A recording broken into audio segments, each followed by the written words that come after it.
Hello neighbor, this is Curt at etrailer, and today we're going to take a look at the Thule Force 3 Medium Rooftop Cargo Box on our 2024 Toyota 4Runner. Now if you've had any experience with the Thule Force 3 or if you have any questions about it, please leave those in the comments below. We'd love to take your questions and your stories and share them with our other neighbors in order to help them make the best decision for themselves.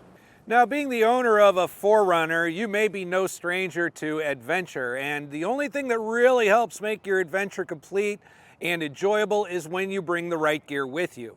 And that is where the Force 3 is going to come in really handy for you and your companions out on your adventures. There may be some items that you want to take with you that you don't necessarily want to store in the vehicle. So like maybe you're going kayaking and you want to keep your life vests and paddles here.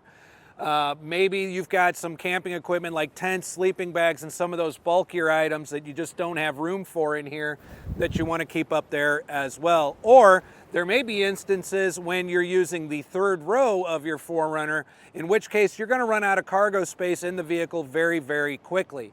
The Thule Force 3 Medium is going to give you another 14 cubic feet of storage space for that extra gear with a capacity of 165 pounds. Now, as you can tell, the Force 3 is a taller roof box, but that is also what's going to allow it to hold things like suitcases and bulkier items like sleeping bags. You're not going to have any issue with items like that going up there. We've also got it positioned on the 4Runner to be a little bit toward the driver's side. Truth be told though, with the overhang that we have here, if we had another accessory on the other side that we wanted to have up here, we could position it all the way to the overhang. But just keep in mind, the closer you get to the edge with the overhang, the harder it can be sometimes to get up and access to it. Where we've got it right now is a really good position. We've also got it positioned to be split in between the two bars. It's always good to keep in mind that the bulk of the weight, wherever it's at in your car box, you either want on or between the bars, not on one of the ends. But that being said, there is room to position the box forward or backward on your bars. You are going to get a couple of keys to help access the box. The box can be opened from both the driver and the passenger side. So really, however you want to mount it, it would be at your convenience. So let's go ahead and get into our box. We'll turn our key. We're going to pull this latch over to the side. We'll hear it pop open. It's a bit windy out, so I'm going to try my best to keep this under control. There we go. So we are going to have a pull-down strap that's going to assist us in getting this closed back up when we're done loading and unloading.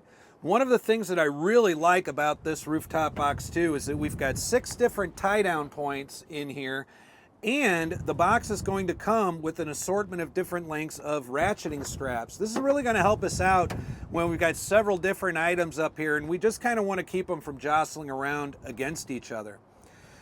The box is going to attach to our crossbars using this clamp system. So what you would do, I'm loosening it up right now, is you would basically slip this through these holes here.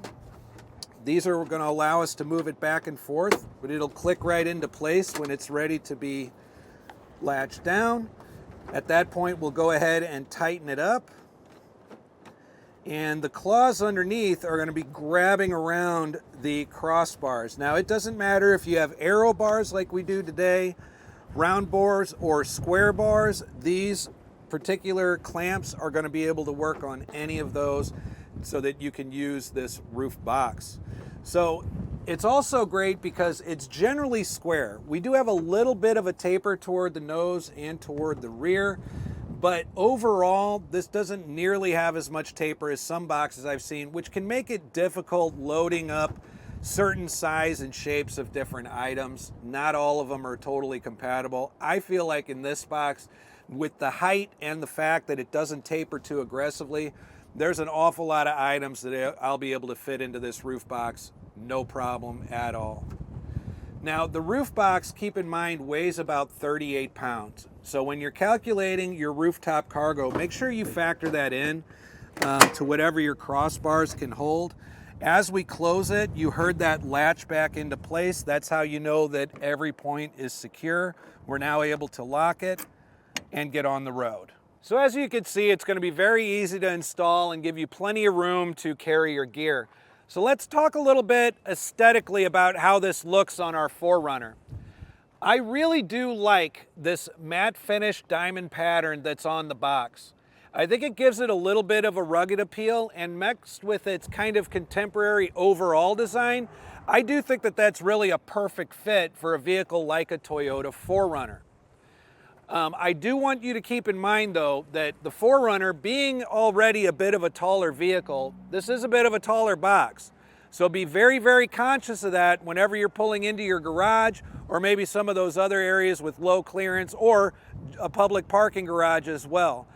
Really take good notice of what your vehicle height is before you go out with this roof box. So overall, I'd say this would be an excellent choice for you to carry on your Toyota 4Runner. This has been a look at the Thule Force 3 Medium. I'm Curt with eTrailer. Thanks for stopping by.